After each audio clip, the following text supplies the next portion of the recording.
What's up, guys? We are back. Fitness Profit Multiplier, Anthony and Jimmy. Today, we're going to be discussing those red flags that pop up when it comes to hiring. So it blows my mind how sometimes some people, I think we get so desperate sometimes when we're trying to hire somebody that we try to overlook some of these things that we're going to talk about today. But it's really, really key and very, very important to not do that. Right. And there are certain things you have to watch out for as well. Yeah, and that's why you have to have like a vetting process. And one of our other podcasts, we talk about the vetting process to new employees. And that's why you have this whole process. So you have opportunities to find out what's actually going on with your employees or your potential employees and what things to avoid when like vetting that person and what things come up that can avoid some pain in the future if you just identify them early enough to not deal with the onslaught of issues that you may experience with a certain personality in the future. So we've been through it. We've been through great employees, bad employees, mediocre employees, we've been through it all. So the red flags are things that you want to identify early enough so that you don't make a hiring decision that is going to bite you later on. And I have a story about somebody that I hired who had red flags, so I should probably share with you guys. And then reasons why I have not hired other people because they show me signs of these certain things. So I have one big red flag. I don't know if Anthony has some smaller red flags, but the big red flag is really what I want to go over today. But let's keep it at the one big one. I'm sure there'll be other stuff that'll pop up as we go on. Yeah. So the biggest red flag that you're looking for when hiring a new employee to come into your facility is ego. Okay. If this person has a big ego, they are not a fit for your community, or your business, or anything, right? We're not hiring, chief technical officers and, tech workers and people that have some ego from their previous work, like jumping from big corp to big corp, right? This isn't corporate America. This is small business. This is the gym space. And this is service-based, right? So if somebody shows you any inkling that they have a big ego, it's going to be huge problems for you down the road. And they're going to act like they can run your business better than you. They're going to end up stealing from you in the future. They're going to end up trying to usurp your power over your employees and change the way that your business runs. And they're going to constantly be badgering you for more compensation without putting the work in that's required to get more compensation, just because they have an ego that's so inflated that they just think they deserve more without showing you the loyalty, the hard work, the dedication, and the focus on the vision of the business and the passion that needs to be there for somebody to actually earn their compensation. So ego is the biggest thing you want to look out for. But we got to figure out how we identify if a new employee is actually egotistical. How do you figure that out, right? And what things do you look for? Well, I want to just jump in and say ego and personal training and fitness, like they go hand in hand, man. I mean, and this is the problem with a lot of gym owners as well. Like this is a problem I think all across the fitness industry is that, and listen, it takes a good amount of effort to get into shape, right? Like you have to know your stuff and it takes a lot of work and you should like applaud yourself and commend yourself for doing that. But the issue is people get a really big ego when they get themselves into good shape. And then they think everything just revolves around them. And you see this in gym owners too, where they'll post pictures of themselves, but it's not about you. It's about the clients that you're serving. So when you get personal trainers that are very egotistical, like Jimmy said, those are the things that are definitely going to happen because they think they are the best thing since sliced bread. When in reality, me, Jimmy, we are, as personal trainers, we are all replaceable. In fact, Jimmy and I have both replaced ourselves in our business. Crazy. We are not personal trainers anymore. And yet we are running successful 7-figure companies.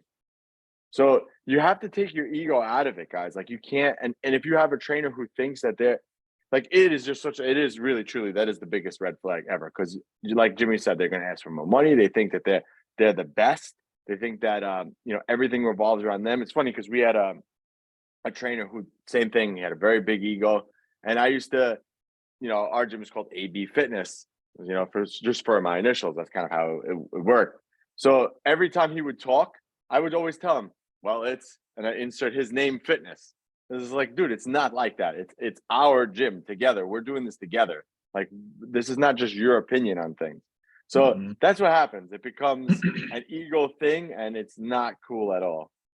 But that's where it stems from. People get into good shape, and they're proud of their accomplishments to get other people in good shape, and then they develop an ego and like, I'm the best personal trainer. It's like, no, you're coming into our gym and you're running a system. Right. And if your business is designed properly, you don't need some expert trainer to come work for you, right? You need a good person who's a good worker, who's going to work hard, be personable, be passionate. That's what you need. You don't need some rock star trainer that has alphabet soup after their name and years and years and years of experience, because the quality of the training is not the biggest part of your business.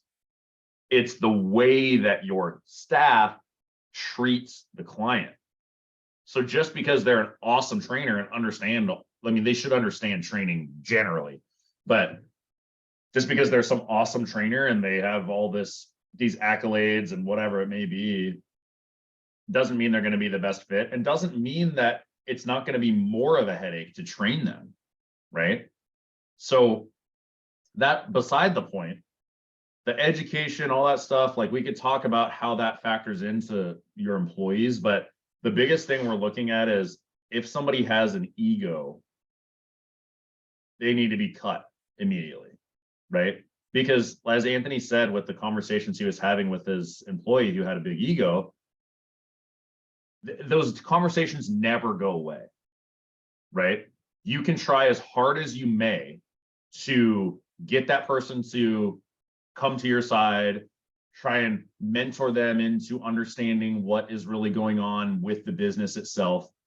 But they're always, somebody that's like that is always going to be either in the back of their head or verbally to you, or even worse, behind your back to your clients, saying how good they are, saying how they would do it differently, saying how, well, Anthony wants me to do it this way, but this is really the way you should do it, right? To a client.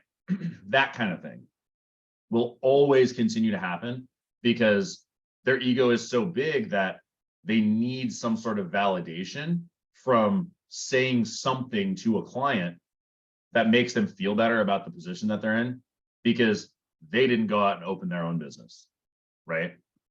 Do you want to tell your story now? Because I already know the story. Oh, the most recent one or my previous one? Well, the story that you said you wanted to tell on this. So I'm assuming it's the most recent one. Oh yeah, we could talk about that. Yeah. So oh, there's two stories and we'll go over them briefly. So just quick overview. So first story is I had an employee that I hired years ago, and he seemed like a good fit, seemed like he knew what he was doing, seemed like he knew what he was talking about. And he kind of, vibe with our group. So I'm like, okay, he did an internship and then seemed okay through the internship. So I hired him on and all that stuff. And then every time I turned around, he was having a conversation with me about comp. Right? Every time I turned around, it's like, well, I really need more money. I really need more money. I really need more money. And I'm like, dude, you haven't shown me any reason why you need more money. Come to find out, he's talking to clients behind my back saying the same stuff that I was just saying, right? Like, oh, Jimmy would like you to do it this way, but this way is better, and shows them a different way outside of our system, right? Come to find out, and there's all these ego-based things, right? We would have debates where he would say, oh, well, this is actually better for training, whatever. And I'd be like, no, it actually isn't. And then we'd go back and forth and back and forth.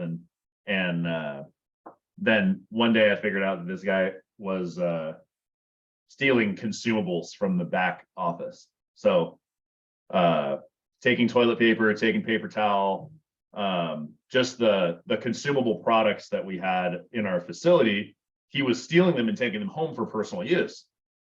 And so for me, that on top of the fact that his ego was through the roof, I was like, canned him, right? And then most recently, I had another employee go through the whole process, potential employee go through the whole process, and had a red flag moment that reminded me of this other guy, right? That ended up stealing from me, always badgering me for more money, all this stuff. And so this most recent person seemed really qualified, went through all the steps, got him through the process. And then lo and behold, actually make him an offer. And then lo and behold, one of my members reaches out and says that this new potential employee brought her to the side or made a comment that was something to the degree of, well, she was asking this new person, well, when are you coming on? I like you training me, this and that. And this new potential employee leans over to her and says, well, I don't know when, and I don't know if they can afford me.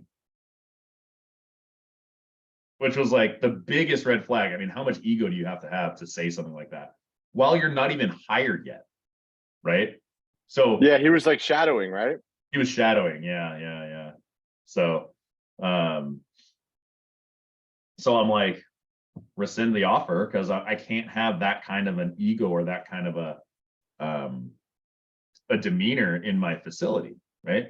And I was already asking for more compensation than what I was offering initially. So it's like,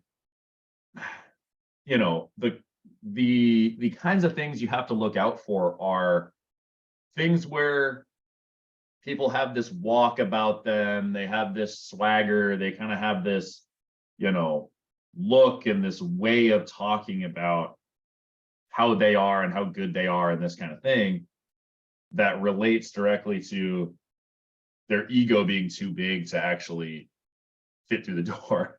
And if it can't fit through the door, then how are they going to train your people in your facility and not talk behind your back? I mean, wasn't even hired and was already talking behind my back, already talking shit, really, is what was going on there.